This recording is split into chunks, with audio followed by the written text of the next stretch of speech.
Hola, buenas noches a todos, bienvenidos de nuevo a este pequeño rincón del cinéfilo. Esta noche os voy a hablar de una película realmente importante dentro de la historia del cine y a la que yo considero, si no una de las mejores, la mejor película de la historia del cine en lo que se refiere al marco de la ciencia ficción, que es junto con Blade Runner y junto con La Guerra de las Galaxias, tres pilares, o forma con estas dos películas, los tres pilares fundamentales del cine fantástico y del cine de ciencia ficción de todos los tiempos. Yo considero esta película como la mejor película de su director junto a Barry Lyndon y una película que realmente, bajo mi punto de vista, sobrepasa el arte, el séptimo arte en el que está metida, es decir, conceptualmente, como película, para erigirse como uno de los grandes puntales de la cultura del siglo XX. Su director, Stanley Kubrick, la verdad es que para hacer esta película tuvo que documentarse realmente de una manera muy concienzuda. Y ya no solo él, sino con el guionista de esta película, para la cual se adapta el guión de una novela llamada El Centinela. Esta noche os voy a comentar 2001 Odisea del Espacio, un auténtico peliculón desde cualquier punto de vista, que supuso el espaldarazo definitivo y, digamos, el espaldarazo definitivo en lo que se refiere al cine de ciencia ficción y, digamos, la mayoría de edad de este género.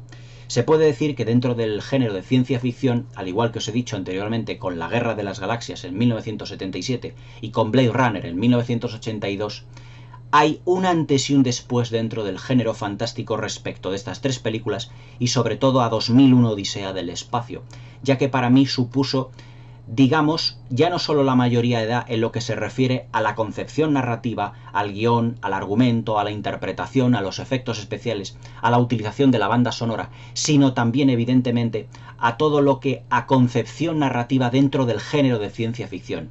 Antes de 2001 Odisea del Espacio y en ese mismo año que se hizo otra gran película que fue El planeta de los simios de Franklin Schaffner, las películas de cine fantástico en Hollywood y las de ciencia ficción pues se supone que eran películas de bajo presupuesto, con unos argumentos muy sencillos, pero la verdad es que 2001 Odisea del Espacio con Stanley Kubrick a la cabeza dieron un gran puñetazo en la mesa y demostraron que la ciencia ficción también podría ser un género para darle mayor importancia y sobre todo una mayoría en lo que se refiere a la opinión de los críticos y de los cinéfilos a la hora de juzgar y tener en cuenta el cine fantástico.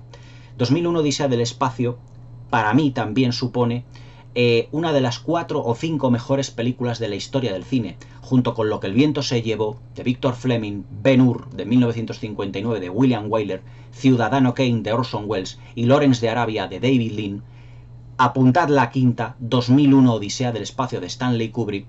Estas 5 películas para mí ya no son solo las mejores películas de la historia del cine, sino que reflejan el arte, realmente el séptimo arte, el arte donde están conceptualmente inscritas. Estas películas, y sobre todo 2001 Odisea del Espacio, dentro de lo que es el género fantástico, dentro de lo que es el cine fantástico, sobrepasa los límites del género en donde está establecido, donde conceptualmente está establecido, para situarse por un derecho propio, y ya no solo de la película, sino a Stanley Kubrick como uno de los grandes artesanos y grandes artistas del siglo XX sin ningún género de dudas. De Stanley Kubrick os puedo decir que es uno de los grandes directores de la historia del cine, uno de los mejores sin duda alguna, también uno de los 4 o 5 mejores de la historia del cine, y que hizo solo 12 o 13 películas dentro de lo que fue su filmografía. Pero todas esas películas se han convertido ya en clásicos absolutos de la historia del cine. Os estoy hablando de películas de la talla de 2001 Odisea del Espacio, Barry Lyndon, La chaqueta metálica, Senderos de gloria, La naranja mecánica, Eyes Wide Shut, la última que tuvo con Nicole Kidman y con Tom Cruise, que podéis ver la crítica aquí en este canal. Y también films realmente desbordantes del género de terror, el terror épico, como El Resplandor. Lolita también, con James Mason y con Sue Lyon, en una de las grandes películas de los años 60. La verdad es que Stanley Kubrick se le puede decir muchísimas cosas y todas absolutamente buenas. Es realmente un perfeccionista a la hora de narrar todas sus películas, un perfeccionista a la hora de planificar todas y cada una de las secuencias. Uno de los mayores creadores de lo que es la economía narrativa es sin duda Stanley Kubrick. Ya no solo, por ejemplo, en la elaboración de todas las secuencias que componen sus películas, como puedan ser, por ejemplo, las descripciones maravillosas y preciosas de Barry Lyndon, con todos esos planos, esos encuadres que parecen auténticos cuadros al óleo, También, por ejemplo, en la fantástica elipsis que hay en la película cuando uno de los primates lanza uno de los huesos al cielo y ese hueso precisamente se transforma en una de las naves espaciales. Aquí Stanley Kubrick se ha evitado millones de años de evolución desde los homínidos a lo que es el hombre propiamente dicho, ya en el año 2001 con una tecnología realmente sobrecogedora. Stanley Kubrick es uno de los grandes artistas del siglo XX, junto con John Ford, junto con Alfred Hitchcock, junto con Steven Spielberg, es de los más grandes directores de la historia del cine, sin ningún género de dudas. Todas, absolutamente todas sus películas se han convertido en clásicos, y de las que sobresale sin ningún género de dudas 2001, Odisea del espacio. Stanley Kubrick también es un gran megalómano desde el punto de vista de la dirección de actores, de la planificación y de la creación de todos los encuadres. Es un director que no evita tener que rodar una secuencia una y otra vez hasta repetir cientos de veces, sí, lo habéis oído bien, cientos de veces una secuencia hasta que quede absolutamente como él lo ha imaginado. Algunos de sus rodajes o de la preproducción de sus películas han llevado años. Para 2001, Odisea del espacio, Stanley Kubrick y Arthur C. Clarke, que es el escritor de la novela El Centinela, que es la novela en la que se basa 2001, Odisea del espacio, estuvieron durante 5 años investigando realmente lo que era el fenómeno OVNI, es decir, cómo podían contactar los seres de otros planetas a través del universo con nosotros. Es decir, todo documentándose de tal manera para poder contar una de las mayores aventuras espaciales que nos ha dado la historia del cine sin ningún género de dudas. Una aventura espacial que realmente, si lo pensamos, no ha terminado. Porque la Odisea de Kubrick, aunque empezó con los homínidos o con los prehomínidos en esa primera parte de la película que luego posteriormente os comentaré, realmente no ha terminado, porque aunque toda la parte científica y tecnológica de la película se desarrolla en el año 2001, hace 18 años de nuestra era, evidentemente, nosotros no hemos llegado a los confines del espacio como los astronautas y como los científicos del Discovery o del Centinela en la película de 2001, Odisea del espacio.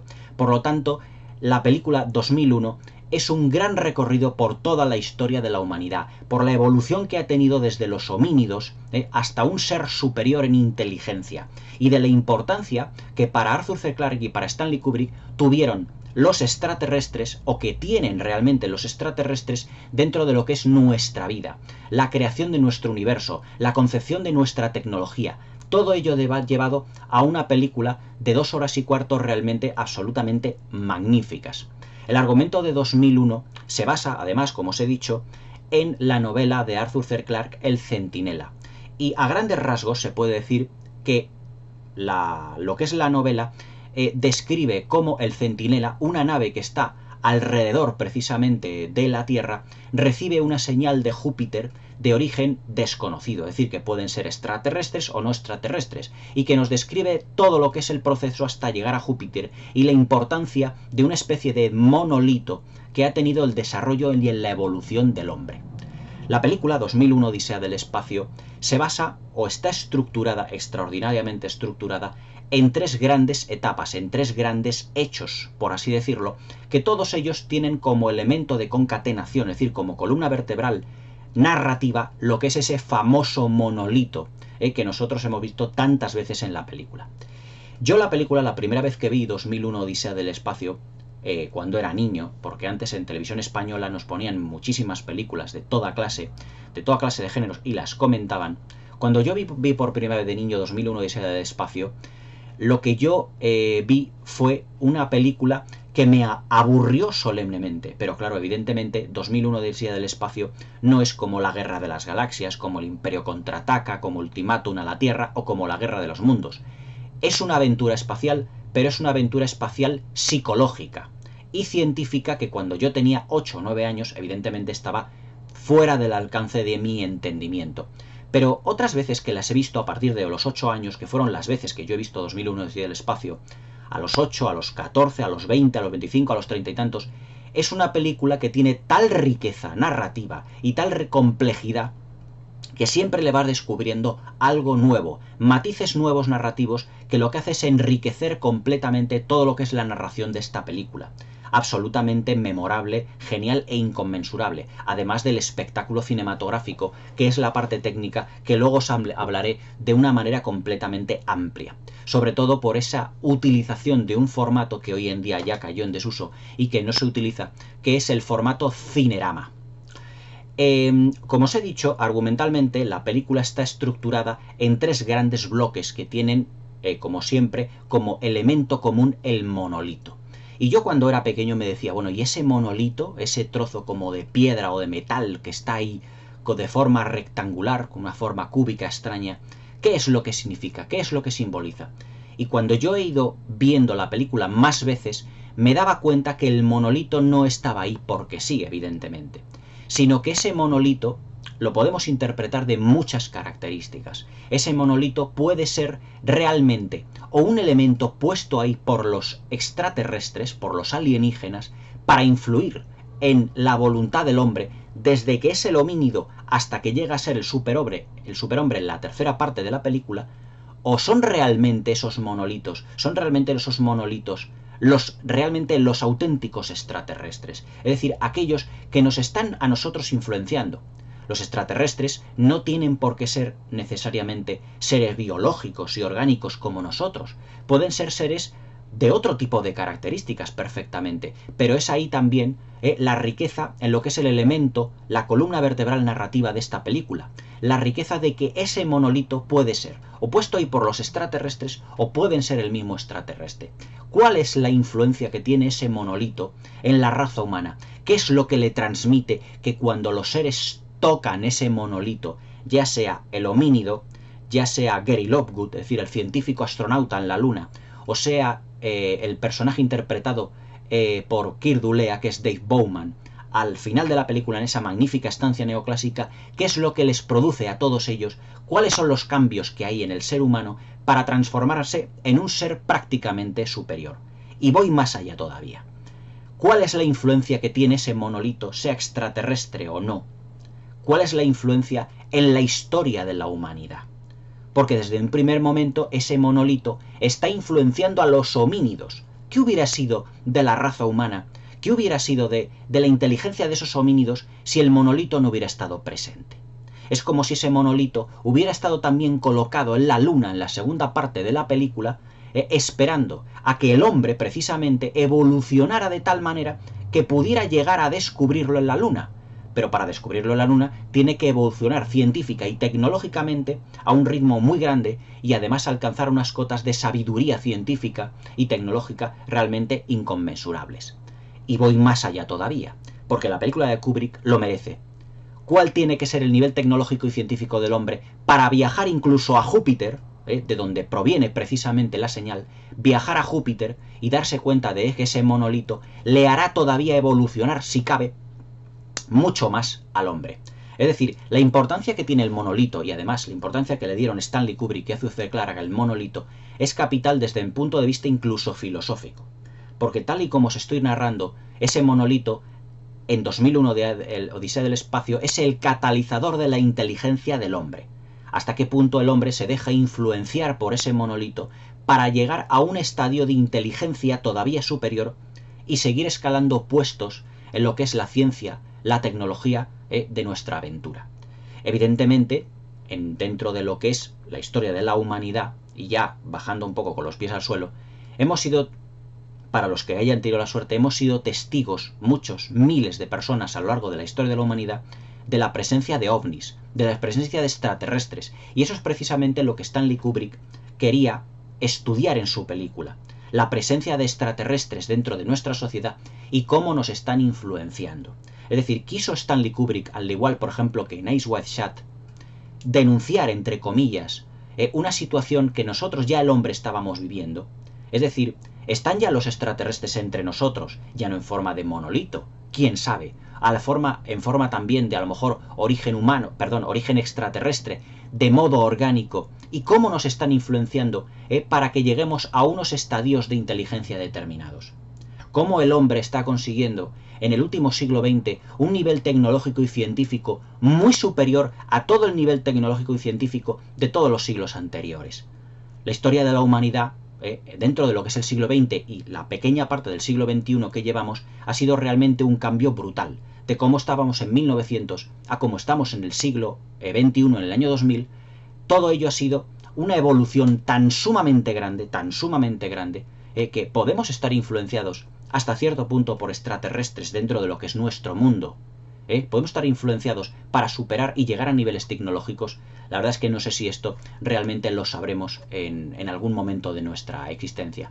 Pero lo que es importante en esta película es que Stanley Kubrick nos está diciendo también de una manera hasta cierto punto indirecta de que la historia de la humanidad ha podido estar influenciada hasta cierto punto, no sabemos la importancia de todo ello, con la presencia de los extraterrestres. Acordaos, por ejemplo, en lo que son las figuras de Nazca, en Sudamérica, en Perú. Acordaos, por ejemplo, de ese astronauta extraño, dibujado ya no solo en el Perú, en las figuras de Nazca, sino también, por ejemplo, en los desiertos, en aquel desierto tan fantástico y tan fabuloso, que ahora no me acuerdo el nombre, esa especie como de fantasma. Es decir, han sido tantas las reminiscencias que han podido, por así decirlo, influenciar al hombre, construcciones, las pirámides, todo ello. ¿Hasta qué punto la tecnología del hombre ha sido influenciada por los extraterrestres para la construcción de nuestras propias pirámides, de nuestros propios edificios, de nuestros propios acueductos? Todo ello, todo influenciado por extraterrestres, o no, quién sabe. Pero eso es precisamente lo que Stanley Kubrick nos da a entender esta película. Cómo podemos, por ejemplo, definir bajo el lema de las civilizaciones o la historia de las civilizaciones, que en Sudamérica y en Egipto, civilizaciones y espacios separados por miles y miles, decenas de miles de kilómetros, que hayan todas unas construcciones tan similares. Eso es lo que Stanley Kubrick y Arthur Clarke durante 5 años estuvieron estudiando para luego desarrollar el guión de 2001 Odisea del Espacio. Es decir, ese guión basado en la novela de Arthur Clarke, pero que también Stanley Kubrick dio muchísimas pinceladas de su propia cosecha, por así decirlo, de su propia cosecha, a fin de decir al hombre, o a fin de decir a la humanidad, que nosotros hemos podido estar influenciados por seres extraterrestres y seres de otros mundos, y que no conseguiremos contactar con ellos o entenderlos hasta que nuestra tecnología no alcance un determinado nivel. Aparte de todo esto, que son reflexiones que yo hago de lo que es la película, fijaos si da de sí el argumento de la película, de este film se han escrito ríos de tinta en todos los continentes, se han editado cientos y cientos de libros haciendo indagaciones de lo que Stanley Kubrick nos puede estar diciendo o de mensajes ocultos dentro de la película. Algunos de ellos pueden ser indagaciones realmente superfluas, pero otras son realmente interesantes porque nos da a entender que los extraterrestres, los alienígenas, no tienen por qué ser seres orgánicos, como en películas como se nos da a entender, como en Alien, el octavo pasajero, que sean monstruos, o en todas esas películas de ciencia ficción que hemos visto, sino que pueden ser seres todavía muchísimo más inteligentes que nosotros, que nos estén influenciando. Y eso la historia del cine nos lo ha dado en muchas películas, sobre todo en 2001 Odisea del Espacio. Una de las presencias más inquietantes que tiene esta película, evidentemente a nivel argumental, y que también Stanley Kubrick lo definió porque así lo vio como visionario y porque también dentro de sus indagaciones empresas importantes de las computadoras como IBM, a la que se debe el nombre de HAL, también le estuvieron diciendo una serie de cosas que el hombre podría llegar a hacer en el futuro, que están incluidas dentro de su propia película, precisamente. Si los computadoras, los ordenadores hablan en 2001 Odisea del Espacio, es decir, HAL 9000 habla, es porque Stanley Kubrick, en sus indagaciones con las grandes empresas de ciencia y de tecnología, le dijeron que los ordenadores en un futuro tendrían una inteligencia artificial, como hoy lo estamos viendo, como hoy lo estamos teniendo. Es decir, Stanley Kubrick en ese sentido fue un absoluto visionario a la hora de trasladar todo lo que sus indagaciones, su cosecha propia y todo ese estudio con Arthur C. Clarke iba proporcionándole, consultando a grandes empresas de ciencia y de tecnología. La inteligencia artificial es uno de los grandes protagonistas dentro de 2001 Odisea del Espacio. Es decir, HAL 9000 es el ordenador, es el computador que lo controla absolutamente todo en la tercera parte de la película. En esa gran, por así decirlo, nave, que es el Discovery, que tiene a prácticamente toda su tripulación que está en hibernación. Y todo ello depende de un ordenador. ¿Acaso eso, rodado en 1968, acaso nosotros, en nuestra vida cotidiana, no dependemos también de los ordenadores? ¿No dependemos de sistemas computerizados que lo controlan absolutamente todo? Los semáforos, las vías del tren, nuestra información de lo que vemos todos los días, todo está controlado por computadora. Por ejemplo, hoy si fallasen la mayor parte de los ordenadores del mundo, nos quedaríamos hasta sin agua, porque incluso el funcionamiento de las presas, de los embalses, de todo el agua que llega hasta los grifos de nuestra casa, todo eso está controlado por computadora. Y eso ya Stanley Kubrick, Arthur C. Clarke y sus indagaciones ya nos lo mostraron en 1968. Estamos hablando de una película de hace 60 años aproximadamente. Años más, años menos. Hace 60 años, cuando prácticamente no había ordenadores en ninguna parte y que solos estaban, por así decirlo, en grandes empresas controlando puntualmente cosas realmente importantes, bueno, no tan importantes, pero puntuales nada más. Y claro, con unas memorias que tenían el tamaño de habitaciones enteras. Hoy en día la memoria de las computadoras lo podemos ver en elementos, por ejemplo, de este tamaño. Hombre, esto no, que es un ratón, pero por ejemplo en un disco, en un compact disc, en un pendrive, todo eso para almacenar información. Pero hace 60 años los ordenadores no eran así, precisamente, no funcionaban así. Y la memoria estaba almacenada en espacios que tenían el tamaño de habitaciones enteras. Pero Stanley Kubrick, Arthur C. Clarke y sus indagaciones ya nos dijeron que en el año 2001, o mejor dicho, en el futuro, el hombre sería capaz de llegar a alcanzar un éxito tan grande y tan abrumador en lo que es la tecnología, que seríamos capaces de crear computadoras y ordenadores que fueran capaces de hablar, de sentir, de tener emociones y de controlar también nuestra vida. También con ese mensaje que nos da Stanley Kubrick y Arthur C. Clarke, lo que nos están diciendo, de una manera también bastante soterrada, es una crítica a todo el sometimiento que nosotros tenemos hoy en día de lo que son los ordenadores. Hoy dependemos prácticamente absolutamente todo de los relojes y de las máquinas. Se supone que en las revoluciones industriales que hubo a principios del siglo XX, creamos las máquinas realmente para ayudarnos en nuestro trabajo. Pero es que dentro de un futuro, y no demasiado lejano, esos ordenadores y esas máquinas nos quitarán los puestos de trabajo que necesitamos el hombre.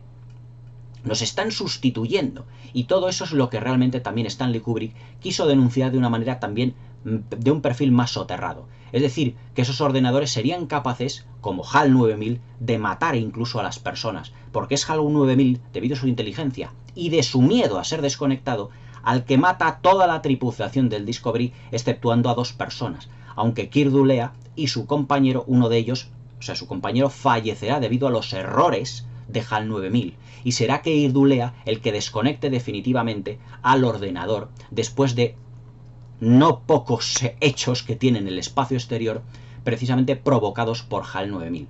¿Cómo es posible que HAL 9000, un ordenador súper avanzado, gemelo de otros de los que están en la Tierra, según la película, sea capaz de detectar un error que no existe? ¿O es que detectó ese error para hacer que uno de los astronautas viajara fuera al espacio y deshacerse de él ante el miedo de la desconexión del propio ordenador HAL 9000? Es decir, es HAL el que piensa, es HAL el que tiene emociones, es HAL precisamente el que siente el miedo. Es decir, ahí está la inteligencia artificial que 2001 Odisea del Espacio y que Stanley Kubrick nos quiso mostrar en la película, pero que a la vez también quiso denunciar por el control exacerbado dentro de las vidas nuestras, dentro de lo que es el desarrollo de toda nuestra tecnología, dentro de lo que es todo el devenir de la historia del hombre, el control de los ordenadores y de la inteligencia artificial. ¿Todo eso está controlado por el monolito?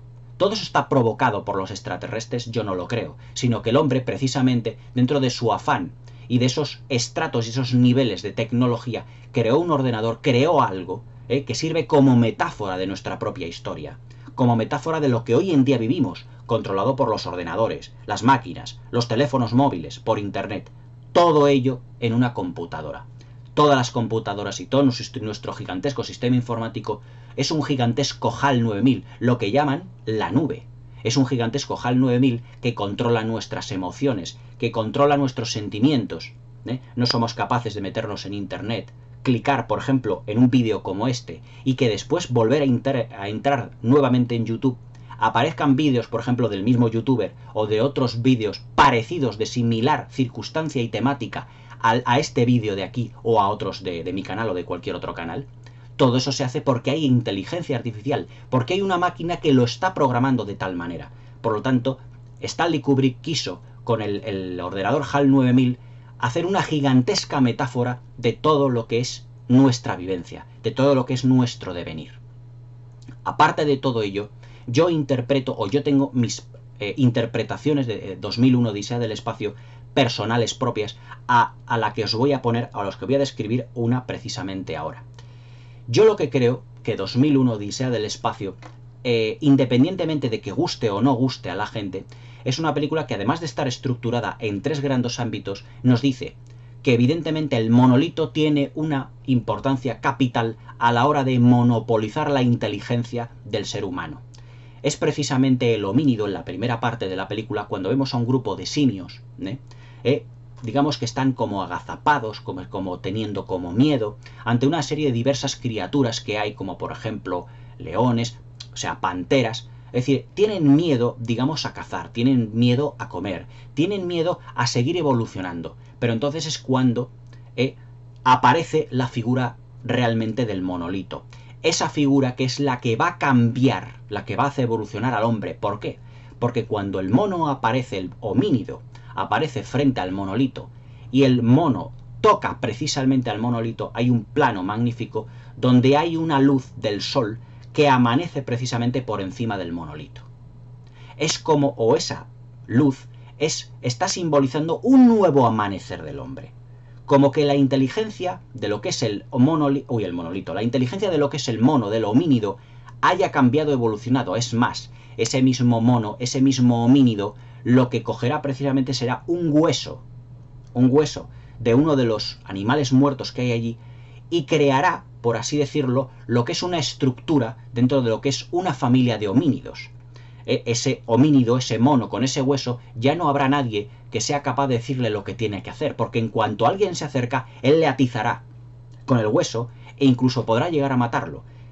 Y entonces, con ese hueso también, en una secuencia estupenda, se ve como animales van cayendo, a su vez que el mono va golpeando con el hueso en el suelo, como diciendo, aquí estoy yo.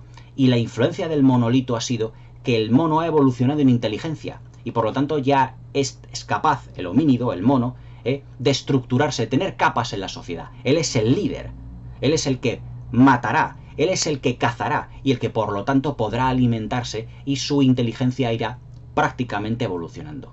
Y de ahí precisamente viene lo que es la gran elipsis de la historia del cine, cómo al lanzar el homínido el hueso al aire se transformará en la nave espacial, dándonos una evolución de millones de años. En esa evolución vemos a la nave, el Centinela, dando vueltas alrededor de la Tierra, y precisamente habrá una nave capaz de meterse dentro del Centinela, y vemos la historia de un astronauta interpretado por Gary Lockwood, que es un científico, que posteriormente en la película oiremos y veremos precisamente que ha sido llamado precisamente por una señal en la Luna, donde hay algo extraño, como le preguntará a una serie de periodistas que hay en el Centinela, diciéndole, ¿qué es lo que han encontrado ustedes? ¿Podemos estar tranquilos en la Tierra?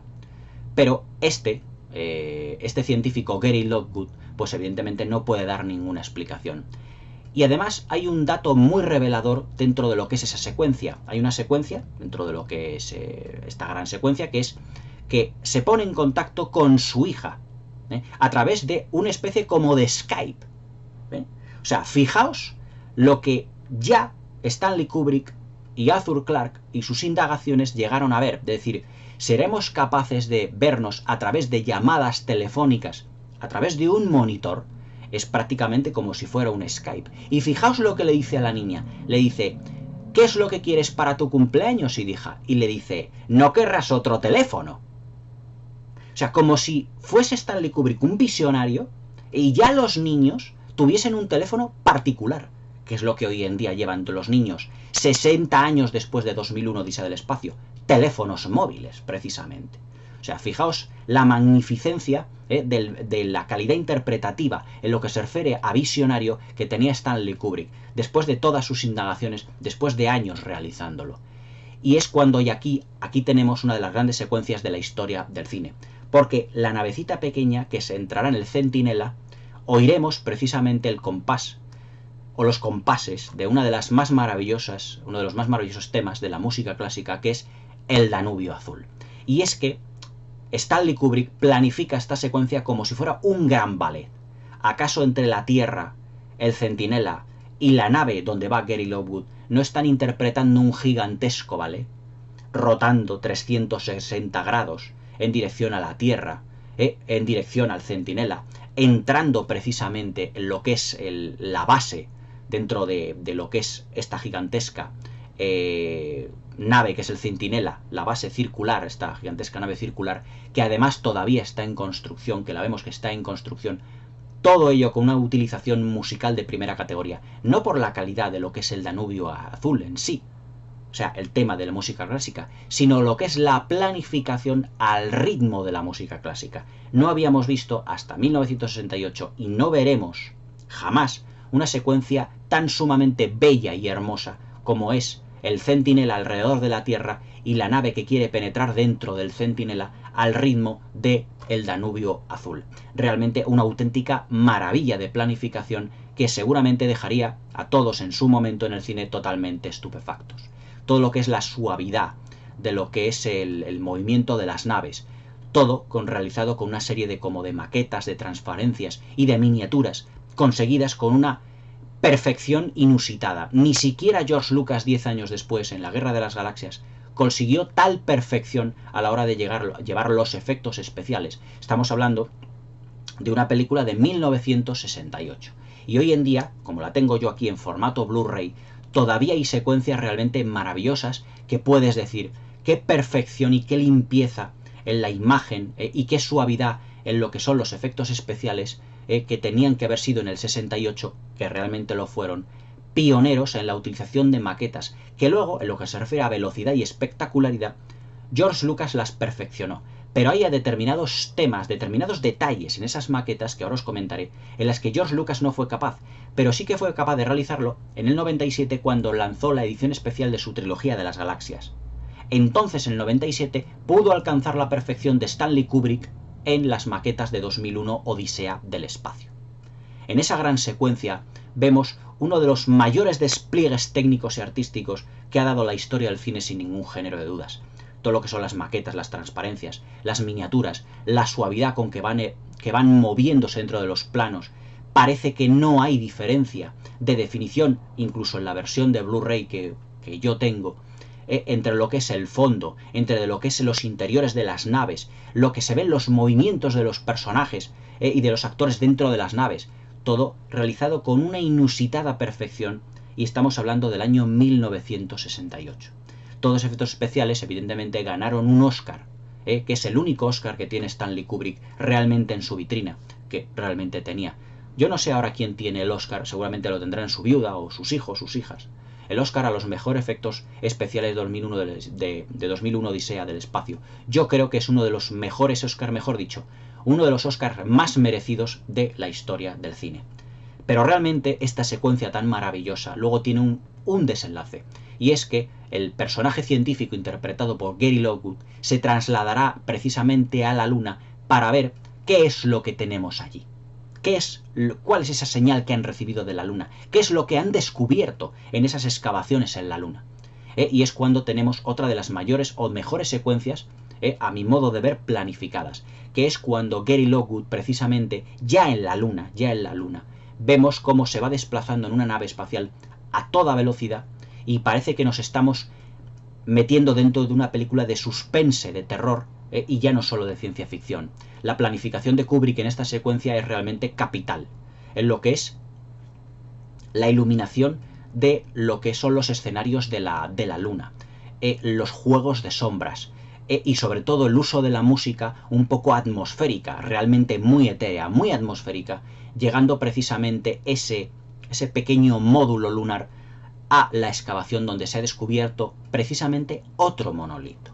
Y es cuando aquí ya el espectador dice, bueno, el monolito influenció o pudo influenciar al homínido. ¿Qué es lo que ocurrirá ahora entonces? Y es cuando precisamente Gary Lockwood, en una expedición, ya pertrechados con sus disfraces, sus vestidos, mejor dicho, de astronauta, vuelven a tener al monolito. Y es cuando Gary Lockwood toca con su mano otra vez el monolito y vuelve a repetirse la misma planificación que en la secuencia de los homínidos.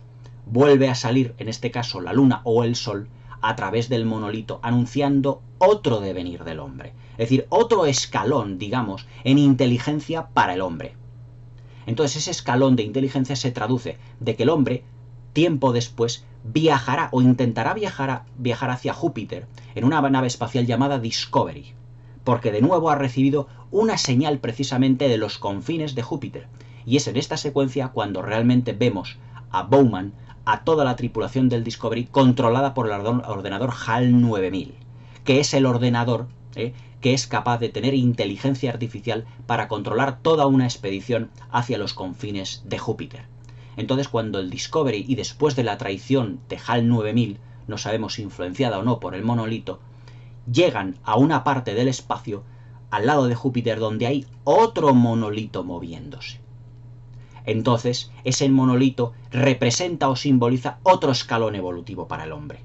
Y ese escalón evolutivo se transformará o será desarrollado de una manera muy espectacular, porque Bowman, precisamente Dave Bowman, interpretado por Keir Dullea, tendrá un viaje alucinógeno o parcialmente alucinógeno a través de las estrellas. A través de esas estrellas que le llevarán a esa estancia neoclásica al final de la película, que le transformarán en un ser completamente superior. En lo que Stanley Kubrick y Arthur C. Clarke, en su relato El Centinela, denominaron el superhombre. Es decir, otro escalón evolutivo en el hombre. Ya llevamos 3 escalones evolutivos, pero todos ellos influenciados por la presencia de ese maravilloso monolito, que es lo que precisamente os comentaba al principio del vídeo. Es ese monolito capaz de haber influenciado en toda la inteligencia del hombre para que dé escalones evolutivos en su ciencia y en su tecnología, para que vaya aumentando y por lo tanto llamar o llegar a un estado de evolución de perfección llamado el superhombre, que es lo que en la filosofía el filósofo Nietzsche llamaba el superhombre, es decir, como una especie como de sumum de inteligencia del hombre influenciado por algo, en este caso influenciado por el monolito, que puede ser el extraterrestre o que puede ser un elemento catalizador de la inteligencia del hombre, puesto ahí precisamente por los extraterrestres. Y en ese final de la película, en donde vemos el nacimiento del superhombre, que es ese digamos, gigantesco, dependiendo del tamaño relativo que lo pensemos, ese ser que está metido como una cúpula, como una gigantesca burbuja, y que representa a un hombre con una inteligencia ya absolutamente infinita. ¿Y por qué representa una inteligencia infinita, o casi infinita? Porque ese niño ya tiene los ojos, ya es capaz de ver, ya es capaz de señalar con el dedo hacia la Tierra y saber que ese es el destino al que tiene que acudir. La Tierra, el estado, la casa del hombre, donde el planeta donde vive el hombre y evidentemente donde tienen todos que evolucionar, donde ese ser llegará y hará que la raza humana tenga un escalón evolutivo tremendo. Fijaos que el monolito es el elemento catalizador de todos los cambios dentro de lo que es la humanidad. 2001 Odisea del Espacio es una gigantesca y maravillosa aventura de la evolución del hombre, influenciada, hasta cierto punto no, depende de cómo nosotros lo interpretemos, por ese monolito que puede ser o no, también como lo interpretemos, un extraterrestre o un elemento puesto ahí por los extraterrestres para influenciar en el hombre. Argumentalmente, como estáis viendo, 2001 Odisea del Espacio es una película muy rica conceptualmente, enormemente interpretativa bajo cualquier punto de vista, porque esta es mi versión de 2001 Odisea del Espacio, pero puede haber otras versiones. Es decir, Stanley Kubrick, cuando los espectadores ven 2001 Odisea del Espacio, puede hacer un traje, el director Stanley Kubrick, un traje a cada uno de ellos. Me explico. Es decir, cada uno podemos interpretar muchísimas cosas de 2001 Odisea del Espacio, de ahí su riqueza narrativa, y que luego, además, en una película como El Resplandor de 1980, una de las grandes películas de terror de la historia del cine sin ningún género de dudas, también tenemos esa riqueza narrativa para interpretar nosotros la historia como buenamente queramos o como la veamos. Pero la riqueza que tiene 2001 Odisea del Espacio argumentalmente es realmente impresionante, desde cualquier punto de vista, porque somos capaces de ver la evolución del hombre, somos capaces de ver sus progresos, en la creación de la inteligencia artificial, cómo fue capaz de llevar precisamente a la Luna cómo fue capaz de recibir señales de supuestas inteligencias extraterrestres dentro del vasto universo, cómo es capaz de llegar a un escalón evolutivo en ciencia y tecnología para llegar a ver el monolito que estaba en la Luna. Los extraterrestres, y esto yo creo que es una opinión, tenían que haber sido lo suficiente o son lo suficientemente inteligentes para saber que la evolución del hombre tenía que ser tal para llegar a la Luna y descubrir otro monolito. Es decir, parece que ese monolito está ahí precisamente no solo para evolucionar al hombre, sino que para que el hombre tenga dentro de su evolución, vaya indagando por el espacio para alcanzar al monolito. Indagando por el espacio primeramente como en la secuencia al principio de la película, es decir, en el amanecer del hombre. Luego en la Luna, porque los extraterrestres tenían que ser, o pensaron que el hombre tenía que llegar a ser lo suficientemente inteligente como para viajar a la Luna, y luego lo suficientemente inteligente como para viajar hasta los confines de Júpiter. O sea, fijaos que claro, todo está muy estudiado y bueno, a ver si no me lío, premeditadamente estudiado, como para que luego todo el argumento tenga una cohesión interna de una factura completamente impecable. Desde el punto de vista técnico os puedo decir que 2001 Odisea del Espacio es para mí una de las películas perfectas de la historia del cine. Todo ello está compuesto con una inusitada y maravillosa perfección.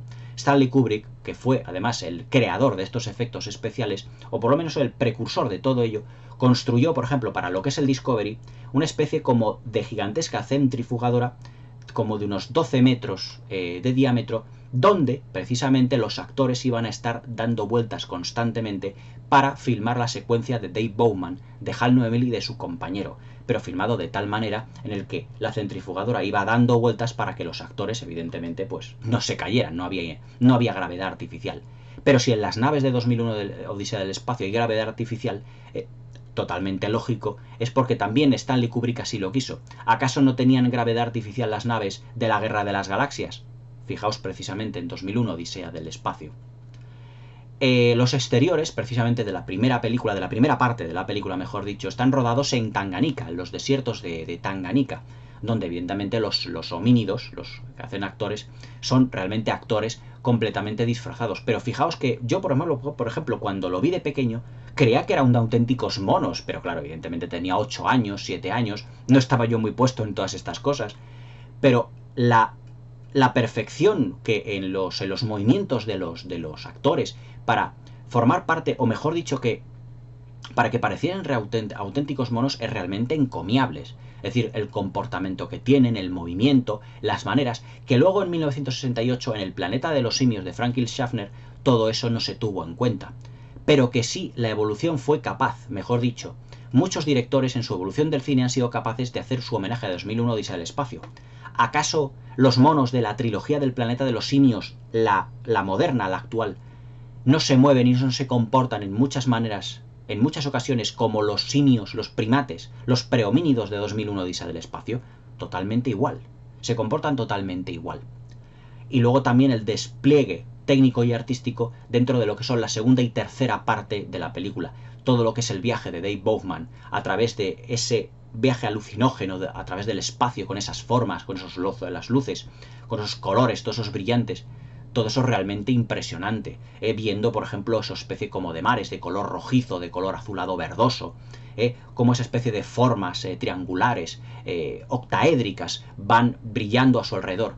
Es la evolución que tiene, o que el monolito está teniendo a través de Dave Bowman, al final, luego, en esa estancia neoclásica, y que le transformará en el superhombre. Todo ello de una manera realmente impresionante. Luego, por ejemplo, lo que son las maquetas de las naves, las miniaturas, cómo están filmadas para que su movimiento no sea brusco, sea completamente suave. Acordaos que os estoy hablando de una película de los años 60, donde no se ve esa línea negra alrededor de las naves, sobre todo en la secuencia donde la nave que lleva a Gary Glowood está entrando dentro del Centinela, o donde precisamente el Centinela luego va a la base lunar, precisamente. No se ve esa línea negra que decía George Lucas, entre la superposición de las naves y el fondo. Aquí no se ve en 2001 Odisea del Espacio. Es decir, realmente la importancia capital que tuvieron los efectos especiales de 2001 Odisea del Espacio fueron realmente encomiables, con una perfección inusitada. el uso también de la banda sonora, que prácticamente no hay banda sonora original. Son temas Así hablaba Zaratustra de Richard Strauss al principio de la película y al final. Fijaos precisamente que el principio es el amanecer del hombre y que el final de la película es el amanecer del hombre, del superhombre, con el mismo tema, Así hablaba Zaratustra de Richard Strauss, cerrando precisamente el círculo, y entre medias el Danubio Azul para ver ese maravilloso ballet que hay entre las naves, entre el Centinela, la Tierra, el Discovery, que vemos en esta maravillosa película que es 2001, Odisea del Espacio. También, en lo que se refiere a los efectos visuales, 2001 Odisea del Espacio es un compendio de todos los trucajes habidos y por haber, conocidos hasta entonces en la historia del cine. Las miniaturas, por ejemplo, de los personajes. Se construyeron varias naves Discovery para las diferentes tomas que había precisamente, con diferentes tipos de iluminación, pero todo ello con una perfección por el detalle en las naves, en la fotografía. Stanley Kubrick puso además en la planificación y en la fotografía un cuidado muy detallado para que evidentemente no pareciesen, hombre, evidentemente hoy sabemos que son maquetas, pero en el 68, cuando los espectadores de hace 60 años vieron 2001 Odisea del Espacio, se preguntaron cómo sería posible esos efectos especiales con toda esa perfección. Esos efectos especiales, con los mismos medios que contó Stanley Kubrick, no han sido superados. Hoy en día los efectos especiales son todos por ordenador. Tenemos muy pocas maquetas, se hacen pocas maquetas. Solo algunos directores como Peter Jackson o como James Cameron en sus películas han utilizado maquetas de mayor o menor tamaño para la generación también de efectos visuales. Pero eso ya lo había hecho Stanley Kubrick en 2001 Odisea del Espacio. Ya lo había producido así. Es decir, no es nada nuevo. Pero es Stanley Kubrick el que nos descubre un mundo de ciencia ficción completamente increíble. Una de las mayores aventuras del cine de todos los tiempos, que ya empezó hace millones de años con los homínidos, pero que realmente todavía no ha terminado, porque el hombre no ha sido capaz de ni descifrar los códigos de los extraterrestres, ni de contactar, en teoría, con extraterrestres, ni llegar todavía a los confines del universo, como sí que fueron capaces esos grados evolutivos de ciencia y tecnología de los astronautas de 2001 Odisea del Espacio. Todavía no hemos sido capaces de crear una inteligencia artificial como la del ordenador HAL 9000, para la que aquí en 2001 Odisea del Espacio, Stanley Kubrick hace un homenaje a la empresa de computadoras IBM. Y es que HAL, H-A-L, son precisamente las letras que van antes de IBM. H va antes de la I. La A de HAL va antes de la B. Y la L va antes de la M. Fue precisamente un homenaje a la empresa de computadoras IBM, que también estuvo asesorando tecnológicamente hasta cierto punto a Stanley Kubrick y a Arthur C. Clarke en la producción de esta película. También, al hablar de 2001 Odisea del Espacio, no podemos evitar hablar de la más grande productora o de la mayor más importante que fue en ese momento, la Metro-Goldwyn-Mayer. En mi sección, por ejemplo, de musicales de la Metro, os podéis imaginar el grado de perfeccionamiento ya no solo en los musicales, sino en otro tipo de producciones. Lo que el viento se llevó es de la Metro-Goldwyn-Mayer. Todos los musicales fantásticos de los que os he hablado y de los que os seguiré hablando, sin duda alguna, son de la Metro-Goldwyn-Mayer. 2001 Odisea del Espacio es de la Metro-Goldwyn-Mayer, porque solo la Metro-Goldwyn-Mayer era capaz de proporcionarnos un espectáculo de tal magnitud, de tal categoría. El perfeccionamiento de las maquetas, el argumento realmente soberbio a la hora de planificarlo, el guión estructurado y escrito por Arthur C. Clarke y adaptado por Stanley Kubrick. Todo ello para darnos la más grande aventura espacial que, ya os digo, no ha terminado todavía. Porque mientras el hombre siga indagando o quiera seguir indagando el universo, mientras el hombre vaya aumentando su escalón evolutivo en la ciencia y la tecnología, estará presente más que nunca la película de Stanley Kubrick 2001 Odisea del Espacio, una auténtica maravilla, una de las mejores películas de la historia del cine y una película que sobrepasa el género de ciencia ficción para convertirse por derecho propio ya no solo uno de los baluartes del cine y del séptimo arte, sino también de la nuestra cultura del siglo XX. Una auténtica maravilla que no os podéis perder bajo ningún concepto. No podréis ser cinéfilos jamás si no habéis visto y habéis disfrutado en toda su extensión y plenitud de una película que es 2001 Odisea del Espacio, la obra magna de un director inigualable a día de hoy, que nos regaló, sin duda alguna, una de las más bellas creaciones de arte en la historia del siglo XX. una auténtica obra maestra con mayúsculas, una de las mejores películas de todos los tiempos junto con Ben-Hur, Lawrence de Arabia, Lo que el viento se llevó y Ciudadano Kane. Una película capital, de una importancia brutal en el género fantástico y en el género de ciencia ficción, en los efectos especiales, en la planificación, la utilización de la banda sonora. Un último dato y con esto termino. Fue precisamente Stanley Kubrick el que hizo o el que puso una banda sonora de corte clásico para una película de ciencia ficción. Y luego 10 años después, George Lucas puso una banda sonora de corte instrumental y clásico, como fue la banda sonora de Star Wars. Pero todo ello influenciado, no lo dudéis ni por un momento, de una obra magna y capital en la historia del cine como es 2001 Odisea del espacio. Una auténtica maravilla del séptimo arte y de la cultura de este siglo o de cualquier otro siglo. Una de las obras magnas del hombre dentro de lo que es el cine y el séptimo arte. 2001 Odisea del espacio. Hasta mañana.